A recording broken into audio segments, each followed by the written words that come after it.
sobre las dudas que la presentación pudiera haberles generado. Como quiera que el tiempo nos ha ganado un poco a todos, el Forms que les acabo de enviar tiene dos preguntas que me interesaría poder, en la cual quisiera recoger las respuestas, perdón, que ustedes me van a dar, para poder aclarar algunos aspectos relacionados con la salud pública y la propuesta, digamos, que tenemos para ustedes, ¿no? A lo largo de toda esta asignatura, también mirando lo que viene después, ¿ya?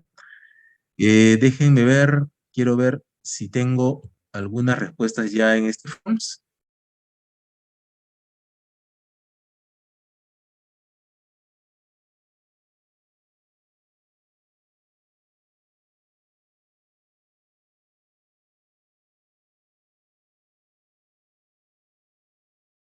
Tengo 29 respuestas, ¿ok? Bien, vamos a ver si puedo compartir. Ustedes están, no sé si están viendo, voy a compartir con ustedes la pantalla del Forms primero. Ya. Ok, estoy acá.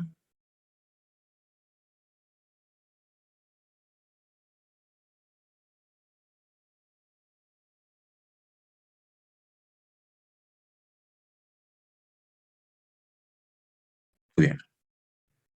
Quiero mostrarles algo al respecto de la salud pública peruana. Es interesante los resultados sobre 54 personas.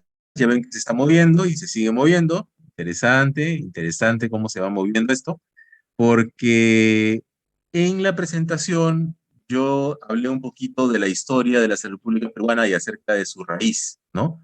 Y efectivamente, lo que están viendo ustedes en tiempo real en este momento, que es lo que va ganando, es la respuesta correcta. Es decir, nuestra salud pública tiene una raíz en la medicina social francesa, ¿no? Y creo que, bueno, la explicación está en el PPT. ¿Por qué razón? No sé si alguien del público se animaría a explicarnos por qué razón es la medicina social francesa la que está, digamos, a la raíz de la salud pública peruana. ¿Algún voluntario o voluntaria?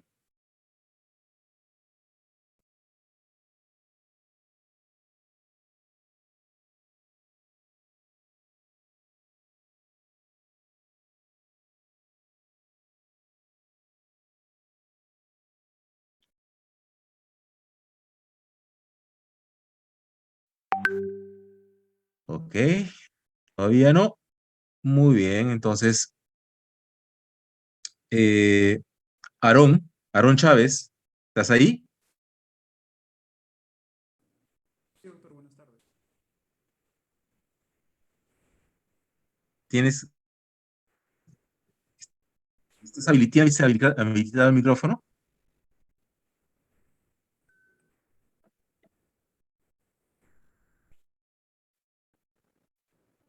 Creo que sí, ¿verdad? Sí, doctor. Aarón,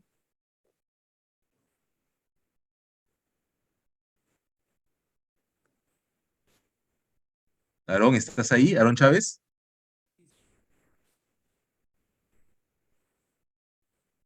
Sí, doctor, ahora sí. ¿qué tal? Estaba A ver, conectando el micrófono. intentemos una explicación del origen de la salud pública peruana. Ujú. ¿Tuviste oportunidades de escuchar la clase? Basado en la pregunta que usted acaba de hacernos con la relación que tenía con la medicina social francesa, a eso Sí. creo que... Mm, podría relacionarse con el tema de, bueno, con lo poco que pude investigar, es que se planteó en 1848, ¿no? Y el contexto que tenía en esos tiempos era la revolución, y por lo tanto había en esos tiempos de la historia, ¿no? La pobreza y las aspiraciones que tenían en ese país, ¿no? En ese momento. Entonces, una relación con la peruana es quizás eh, esa coincidencia que pueden estar, que pueden haber tenido. tienes razón en la medida de que efectivamente eh, había una relación con la Revolución Francesa, ¿ok? Ya, entonces, un segundo, aquí estoy doble yo.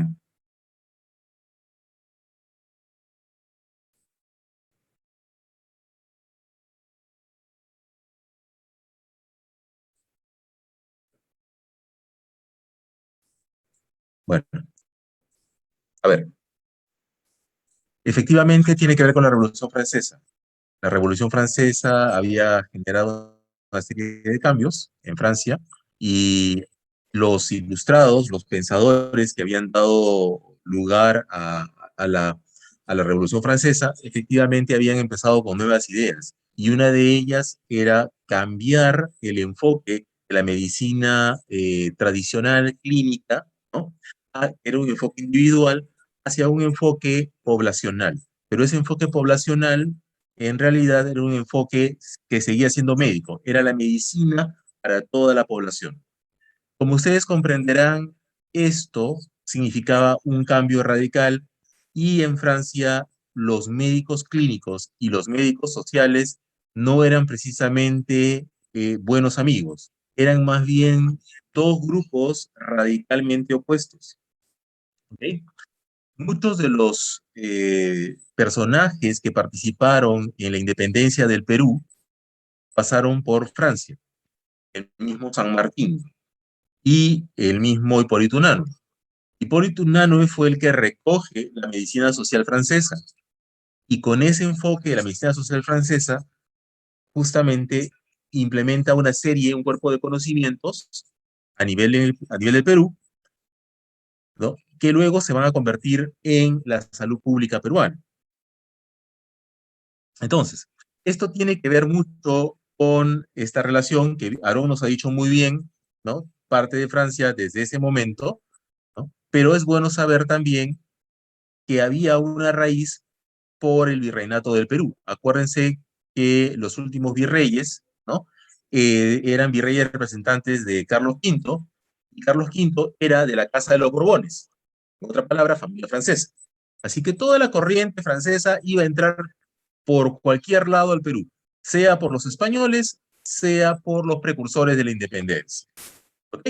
Así que estábamos de todas maneras seteados ahí.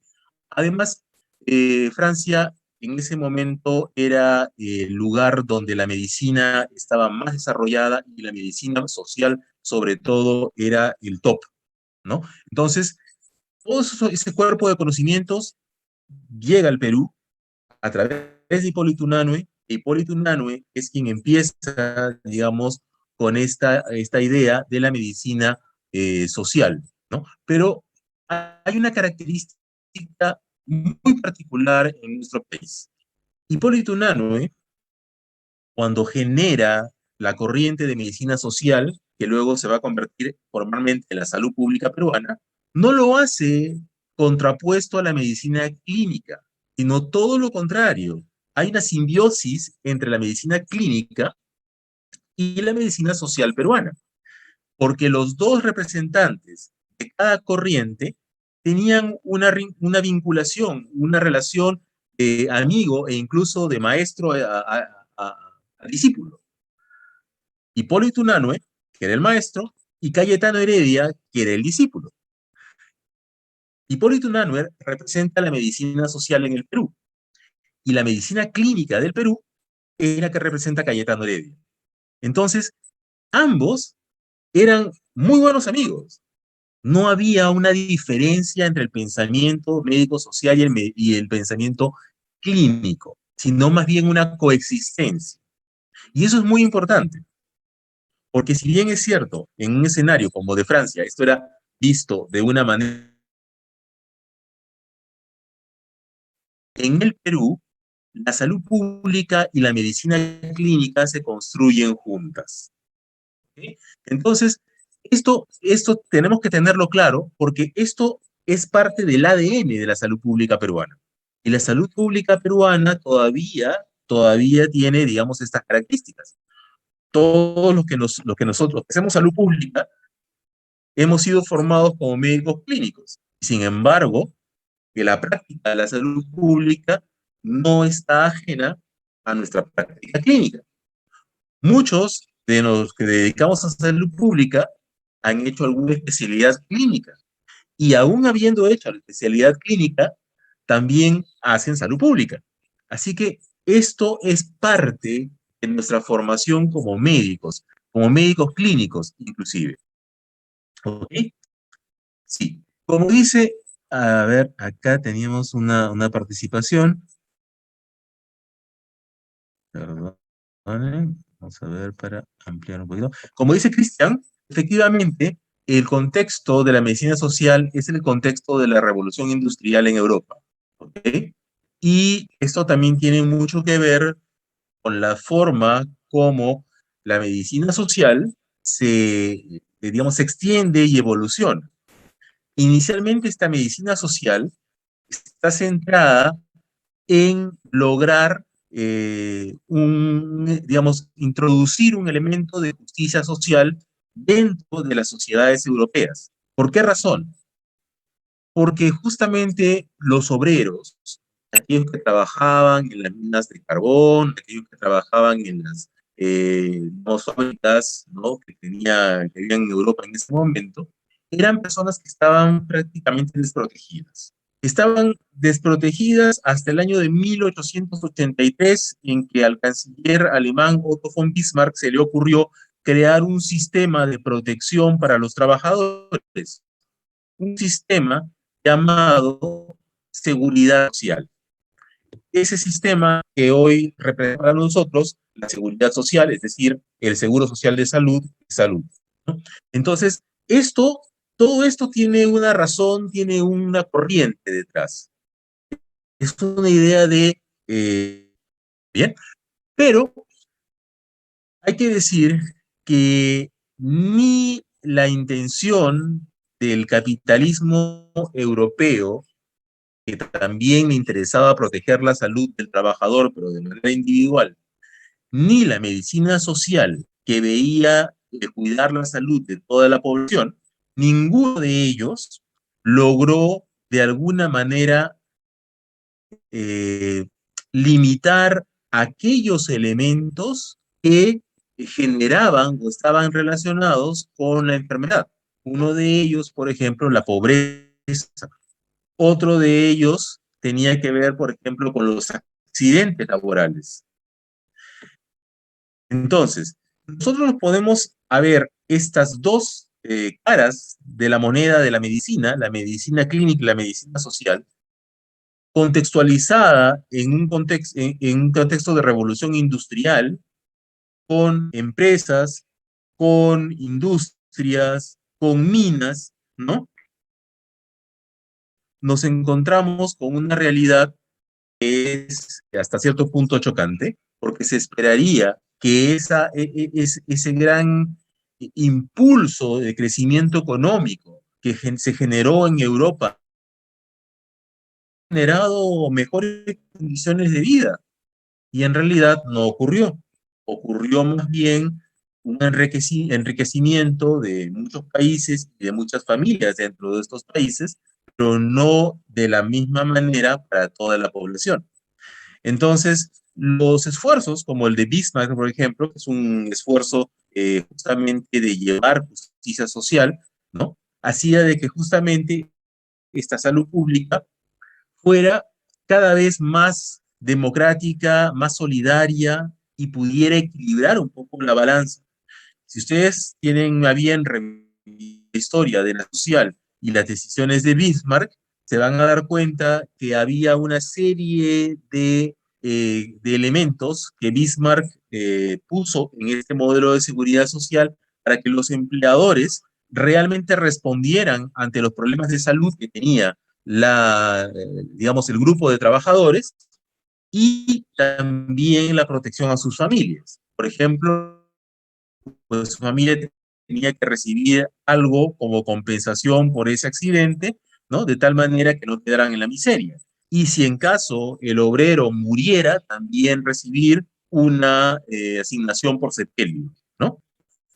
Entonces, todos esos elementos están detrás del pensamiento de la medicina social.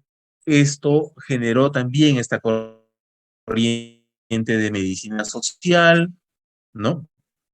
Representada por Hipólito Unanue, con una serie de decisiones que debían apoyar justamente el desarrollo del país con más higiene, con más, digamos, conciencia del cuidado colectivo unánime a esta nueva corriente. Pero no es sino hasta inicios del siglo XX que la medicina social peruana toma el nombre de salud pública. Específicamente estamos hablando del año 1935. El año de 1935 llega a la corriente de salud pública desde los Estados Unidos, traída por los médicos que habían viajado a hacer estudios allá, específicamente digamos, icónico de todos, el doctor Alberto Hurtado. Y esto hace que en la Facultad de Medicina de San Fernando se cree un departamento de medicina preventiva y salud pública que hasta ahora existe. Si ustedes tienen a bien, como quien hace un poquito de historia, cuando se pueda salir, pasen simple y llanamente por ahí y van a ver que todavía está escrito ahí, ¿no? Medicina preventiva y salud pública. Es, digamos, el monumento viviente de salud pública a lo que nosotros llamamos hoy día salud pública, porque esto ya había sido definido. Y como ustedes han tenido bien responder en la pregunta 2 del Forms, efectivamente esa definición le correspondió al profesor Winslow. Winslow, él, digamos, dio una definición de salud pública que fue la definición aceptada por la OMS en el año de 1952. ¿Okay? Y sobre esa definición de salud pública han habido luego ya algunas precisiones y todavía podríamos hacerlas. Incluso ahora, después del COVID, podríamos revisar la definición de salud pública y quizás agregarle algunas cosas más, pero la definición de Winslow está orientada justamente a darnos información sobre qué es lo que hace la salud pública. Y eso es lo que está en la presentación que yo les he partido en el aula virtual. La definición de Winslow, que es esta que vamos a ver acá, nos está acá.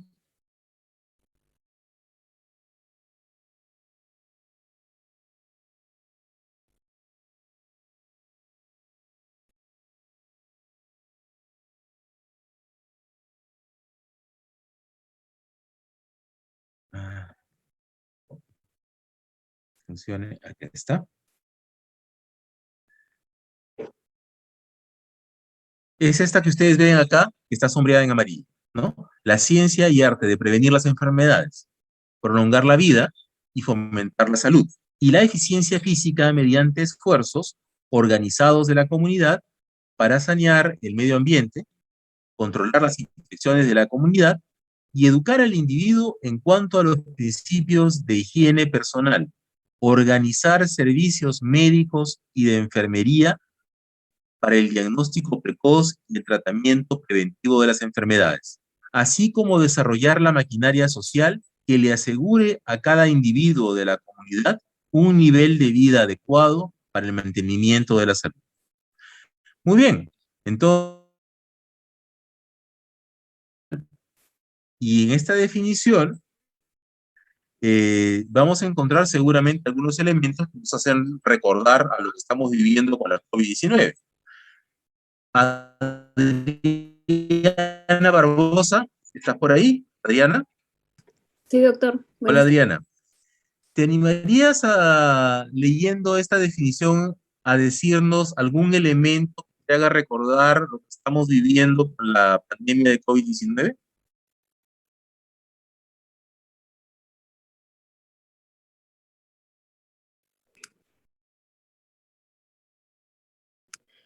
No le entiendo la pregunta, doctor.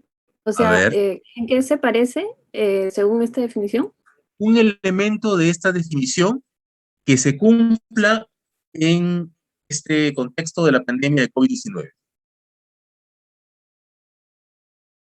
Con las medidas que dictó el gobierno, ¿no? De quedarnos en casa y todas esas medidas que dijeron que si se cumplieron o no, bueno, de alguna forma ayudaron a evitar más muertes de las que pudo haber, o no, no sé, más o menos.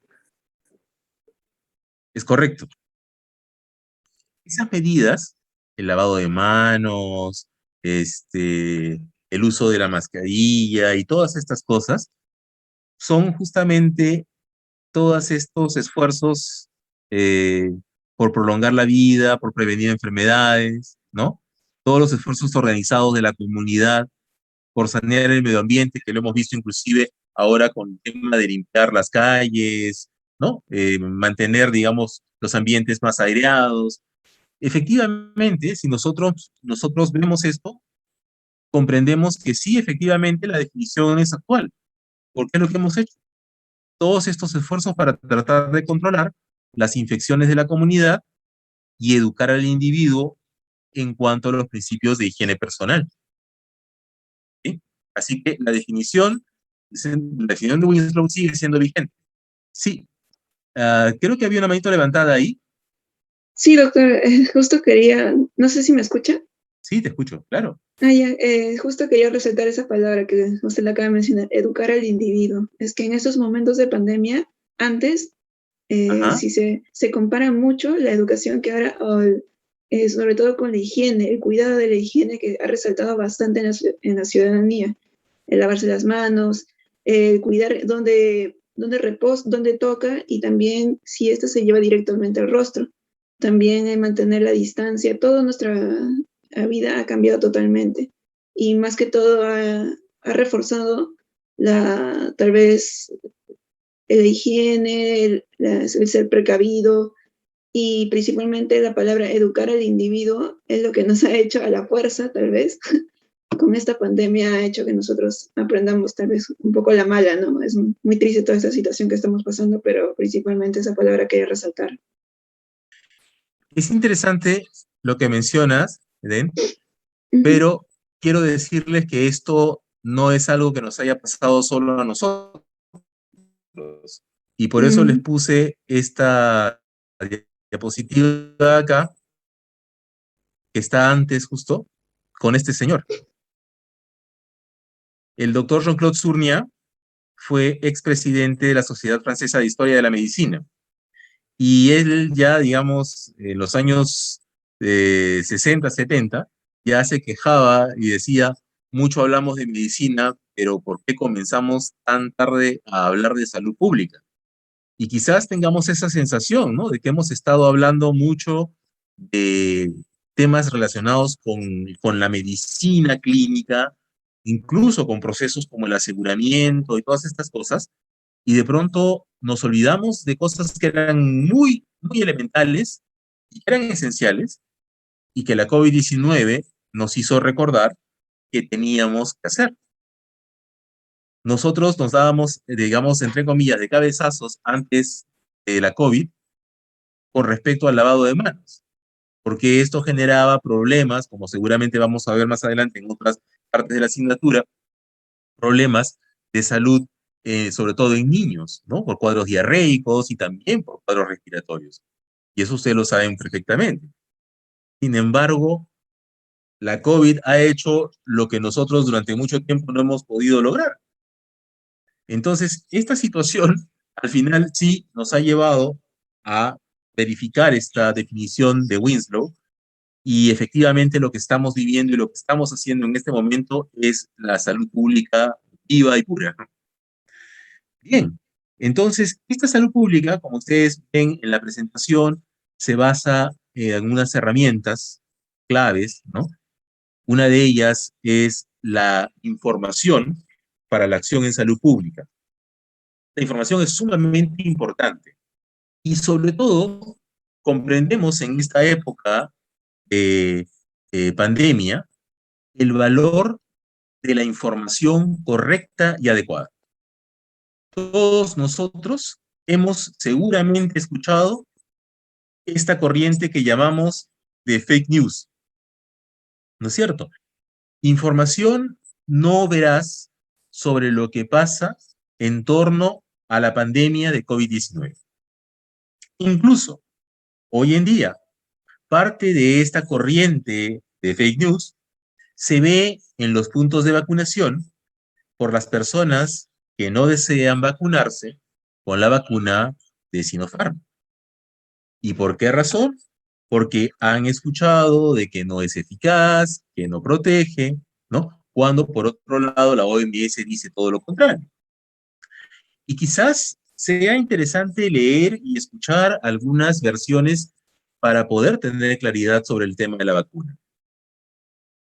Creo que todos tenemos claro al respecto de la vacuna anti-COVID-19 que ninguna de estas vacunas es un tratamiento, que ninguna de estas vacunas evita que nos infectemos y que cualquiera de estas vacunas, que son vacunas autorizadas por la OMS para su uso como vacunas de emergencia, es para evitar complicaciones y las formas severas de la infección por SARS-CoV-2.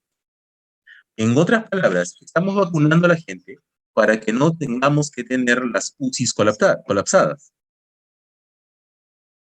Perfecto. Entonces, entendemos eso. No estamos vacunándonos para no infectarnos. ¿Okay? Podemos estar vacunados e infectarnos del SARS-CoV-2 y tener COVID-19. Podríamos. Pero con la vacuna esperamos que esto pues sea simple y llanamente una gripe leve, ¿no? En el peor de los casos, si no somos asintomáticos. Entonces, eso es lo que tenemos que entender con respecto a la eficacia de las vacunas. Pero esta información es muy importante que llegue claro a toda la población. Porque si nosotros no brindamos información correcta, entonces ni la acción en salud pública, tanto en la parte de decisión como en la parte de ejecución, se va a poder llevar como deberíamos. Es también importante reconocer el rol de la epidemiología, de la bioestadística y de la investigación en salud pública. Y hoy más que nunca, fíjense que una de las cosas que quedaron claras para todo el mundo a partir de esta pandemia es que no hay un sistema de salud y un modelo de sistema de salud que podríamos decir que fuera el mejor en todo el mundo para poder responder a la COVID-19. Hubo quienes respondieron mejor en América Latina, Costa Rica, Uruguay, pero ningún país en el mundo puede decir, yo tengo sí un sistema de salud que me permite manejar el problema de la COVID, ¿no? Eficientemente, sin mayores complicaciones, evitando muertes. No hay. Entonces, esto lo han entendido organismos internacionales, la OMS para empezar, lo ha entendido Bill Gates, lo ha entendido John Hopkins, lo ha entendido el Instituto de Investigación y Desarrollo de Canadá, lo ha entendido British Medical Journal of Medicine, lo ha entendido la Biblioteca Central de Medicina, lo ha entendido una serie de organizaciones a nivel mundial que justamente el año pasado desarrollaron el 6º Simposio Global de Investigación de Sistemas de Salud, al cual tuve la oportunidad de asistir.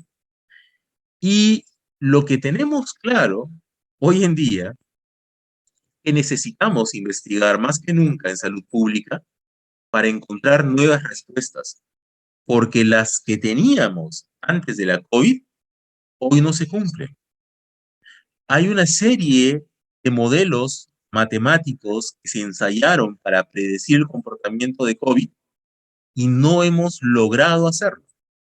De hecho, las herramientas más fidedignas para ver cómo van los contagios como el dashboard de Johns Hopkins, que ustedes seguramente lo conocen, o el mismo dashboard de la OMS, se basan en información de día a día. No hay un modelo matemático ni una ecuación detrás que te diga cuántos casos van a haber al día siguiente. Entonces, tenemos un problema dentro del conocimiento médico, dentro del conocimiento en salud, dentro del conocimiento en salud pública, a todo nivel. Por lo tanto, hoy más que nunca, la investigación en salud pública se convierte en una herramienta fundamental para poder enfrentar los nuevos retos que tenemos a partir de ahora con esta pandemia de COVID-19. Bien, entonces, dicho esto, la OPS, que también tenía, digamos, hace ya algunos años, algunos proyectos detenidos, pues aceleró y el año pasado sacó las nuevas funciones esenciales de la salud pública, justo a partir de este contexto de la COVID. Esto que está en la presentación que ustedes tienen son las funciones esenciales de la salud pública de 1990 y han pasado exactamente unos 30 años para que la OPS las actualice. Las actualice no eliminándolas, sino ordenando su distribución, sobre todo resaltando aquello que es importante dentro de 4 componentes: el componente de evaluación, el de desarrollo de políticas, la asignación de recursos y el acceso de la población. Y todo esto tiene una lógica. Fíjense, nosotros desarrollamos políticas y asignamos recursos para que cuando la población acceda, tenga lo que necesita. Vamos a evaluar esto con la finalidad de corregir cualquier cosa que haya y retroalimentar nuestras políticas para ver qué nuevos recursos tenemos que asignar con la finalidad que el acceso de la población les permita obtener aquello que necesitan.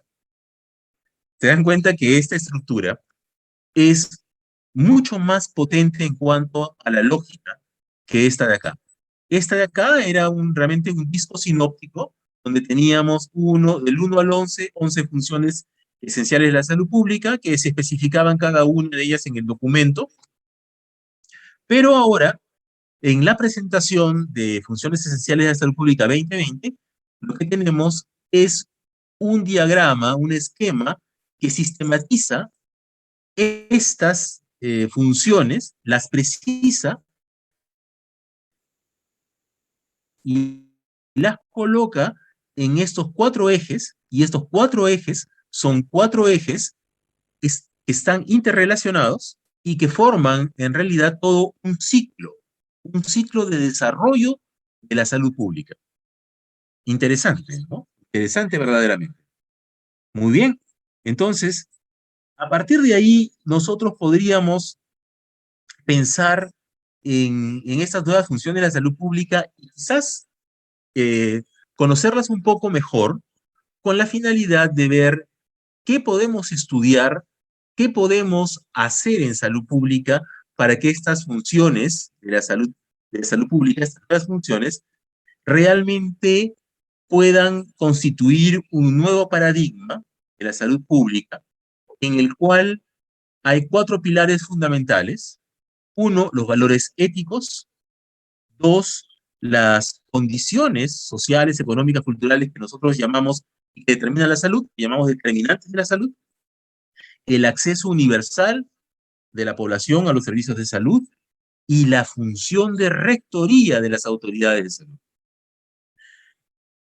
Estos 4 pilares tenemos que lograr tenerlos, implementarlos, desarrollarlos, porque solamente con estos 4 pilares ya implementados y desarrollándose, vamos a poder realizar una salud pública que verdaderamente nos permita proteger a la población.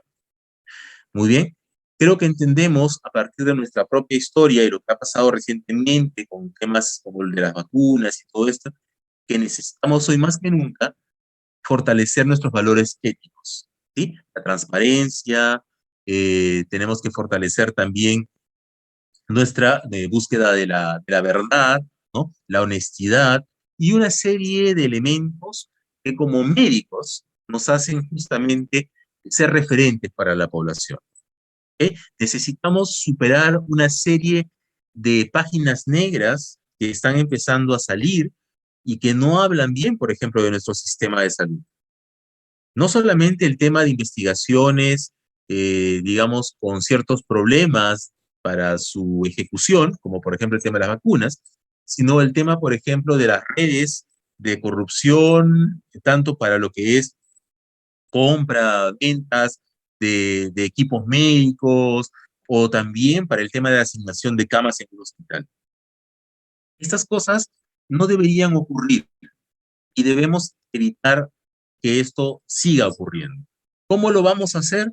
Pues lo vamos a hacer justamente fortaleciendo nuestros valores éticos.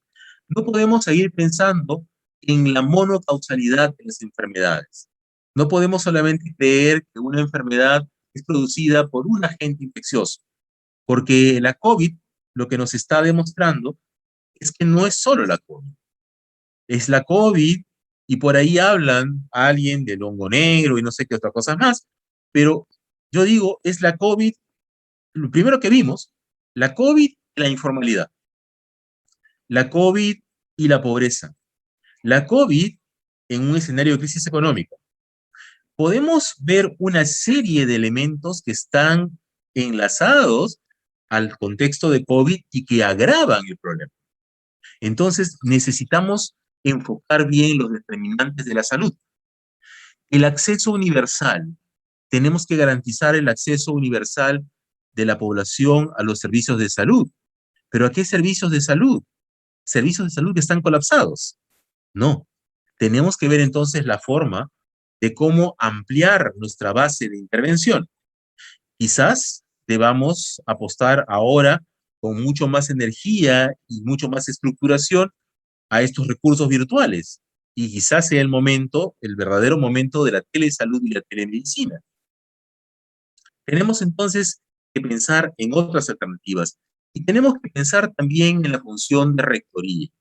Esto es muy importante porque todos estos procesos dentro de la salud pública que tienen que responder a las necesidades de la gente, tienen que ser conducidos por alguien.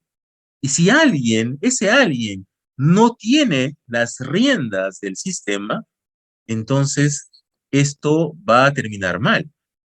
¿Sí? Entonces, es importante entender hoy más que nunca este rol de rectoría. Que se llama Ministerio de Salud de nuestro país, pues entonces eso es lo que hay que fortalecer, ¿no? Esto va más allá del hecho de si el sistema es único o no es único, si tenemos 2, 3, 4 prestadores, no, va más allá. Va por una capacidad de generar todo un consenso dentro del grupo de trabajadores en salud, pero también con un acompañamiento de la confianza de la población. Y eso se tiene que construir. Menuda tarea que toca a nuestras autoridades, sobre todo a estas, digamos, después, por lo menos durante lo que dure la pandemia y cuando termine, sobre todo. Muy bien, a lo largo entonces de este tiempo, la salud pública ha logrado algunas cosas importantes. Hemos logrado en varias partes del mundo disminuir la pobreza, o sea, ha habido una contribución de la salud pública a la disminución de la pobreza, al reconocimiento de la salud como derecho básico, ¿no? A los esfuerzos por la salud universal, la importancia de los sistemas de información, el enfoque de determinantes que decíamos, la colaboración y la acción multisectorial, las políticas, planes y programas para el desarrollo equitativo, la inclusión como un enfoque estratégico para reducir las inequidades en salud. Pero al mismo tiempo que hemos logrado estas cosas, hay cosas que no hemos logrado. Como les dije desde un inicio, y esto es histórico, porque viene de la medicina social, no hemos logrado reducir las dificultades económicas. No hemos generado los cambios suficientes a nivel de los gobiernos y de la administración pública. Nuestra capacidad para detectar, documentar y abordar inequidades en salud todavía es limitada. La interculturalidad y la protección social son temas que están crudos.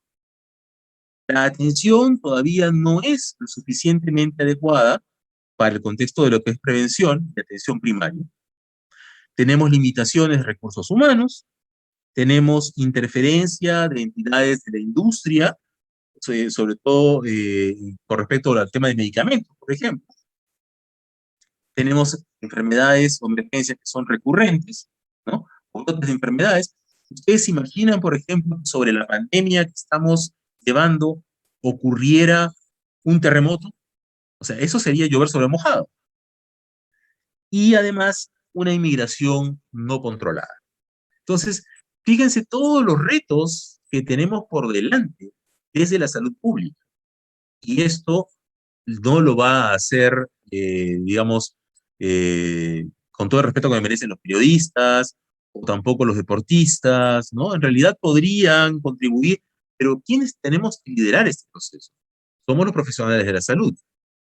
Y tenemos que recordar aquí el valor importantísimo del médico, más allá de llamarlo líder de un equipo de salud o no, recordar el origen de nuestra salud pública. Medicina social, salud pública, tiene que ver con nuestro ADN. En nuestro ADN coexiste la medicina clínica y la medicina social. Entonces lo que tenemos que hacer es desarrollarla e impulsarla.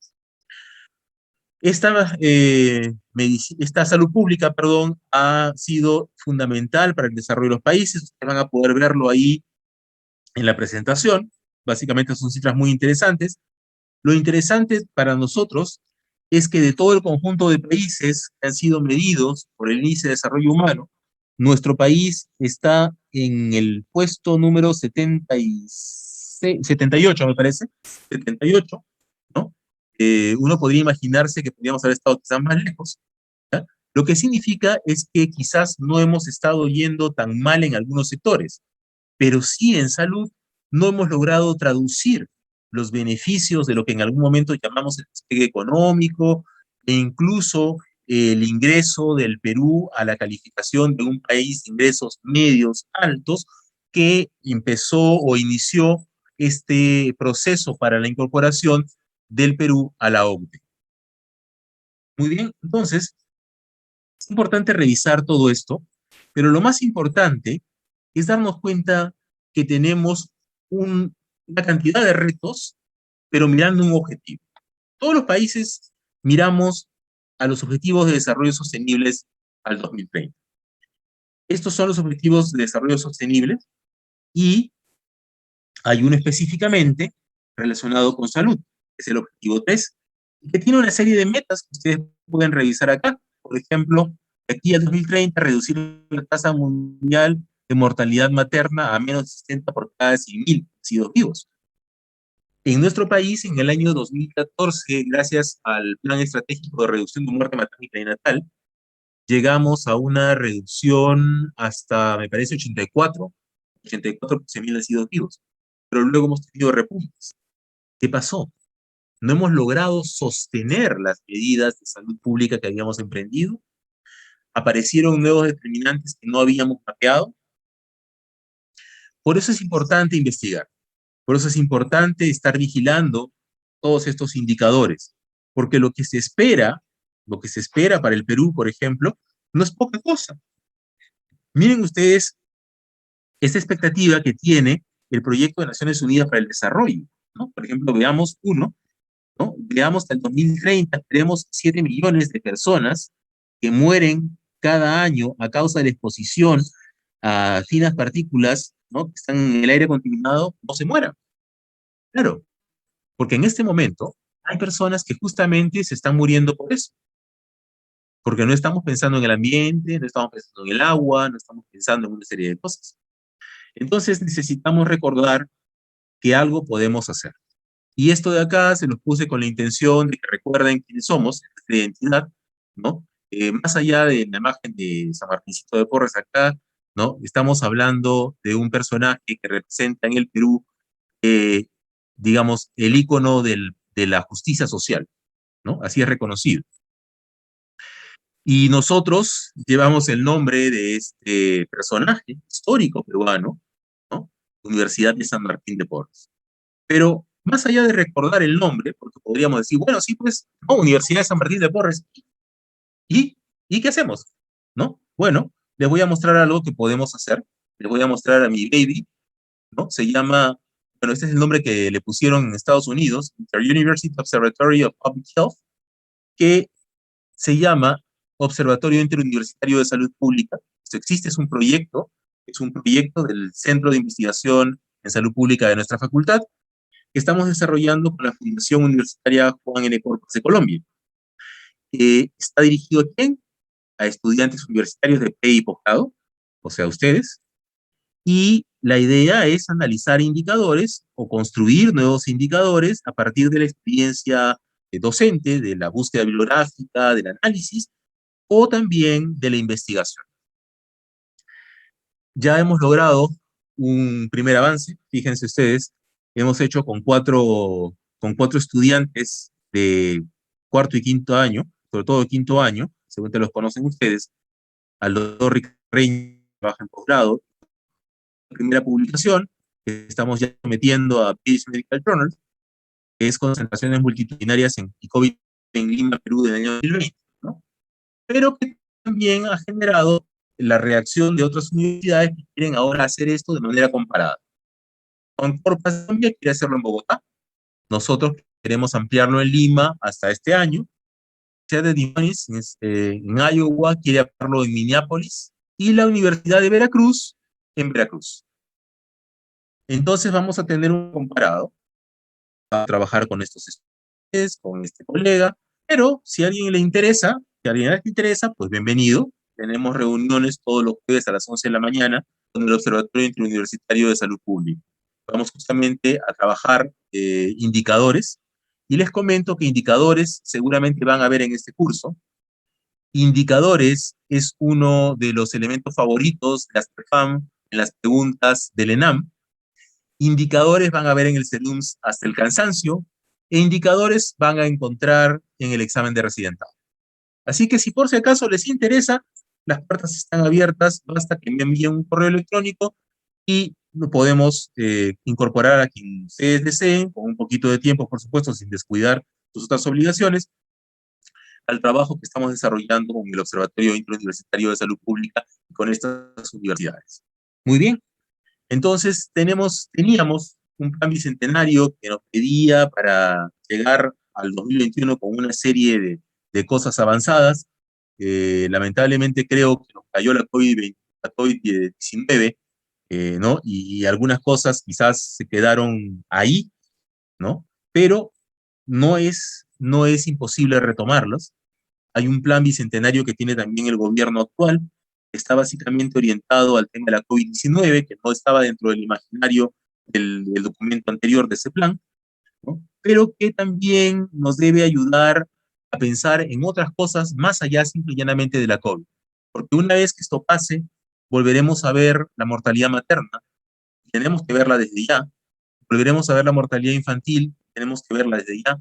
Volveremos a ver las enfermedades crónicas, y tenemos que verlas desde ya, ¿no? Entonces, hay bastantes cosas que tenemos que ver.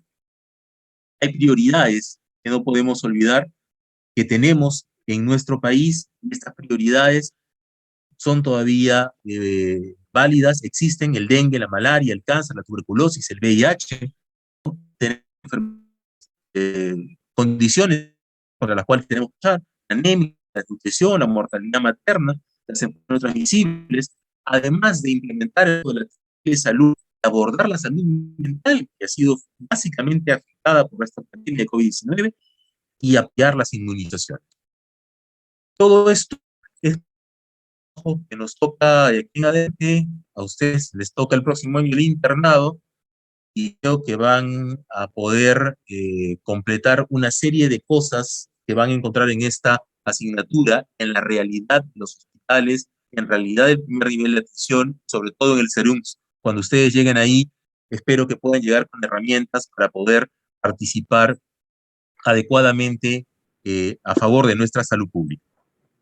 Muy bien, yo los tengo que dejar en este momento, y voy a dejarlos con el doctor Augusto Díaz, que ya está aquí con nosotros, para que puedan abordar con él el tema de cómo vamos a llevar adelante nuestra asignatura.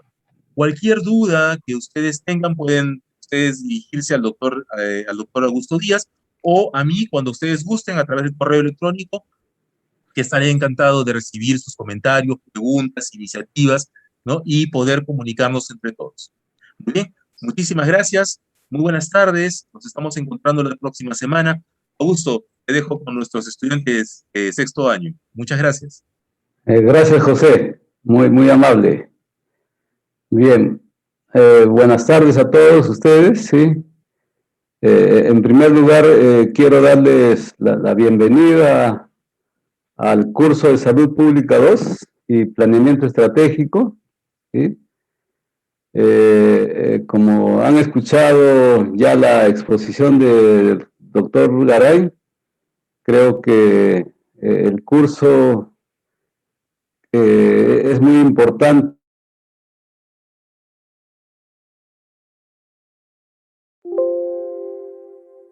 Es el doctor José Garay, quien les habla es el coordinador del curso, ¿sí?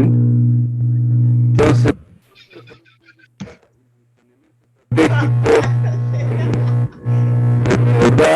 pueden apagar su micro, por favor, algunos micros estoy escuchando, ¿sí? El curso, como les contaba la historia, el doctor Garay tiene una larga historia, pero yo solamente quería enfatizar el tema de la historia en el Perú, ¿no? En el Perú tenemos al doctor Buitrón, ¿sí? Que nació en Puno. Él tuvo una formación inicial en la Universidad de Arequipa y después pasó a la Universidad de San Marcos. Y una vez graduado, el doctor Buitrón regresó a Puno, ¿no? Porque él quiso brindar y aportar a su ciudad natal, ¿no? Y se acuerdan cuando hacía el doctor la definición de salud pública, ¿no? Les remarcaba la definición de salud pública. No sé si han prestado atención ahí un aspecto que decía educar, ¿no? No sé si recuerdan. En la lámina decía educar, ¿ya? En la definición de salud pública.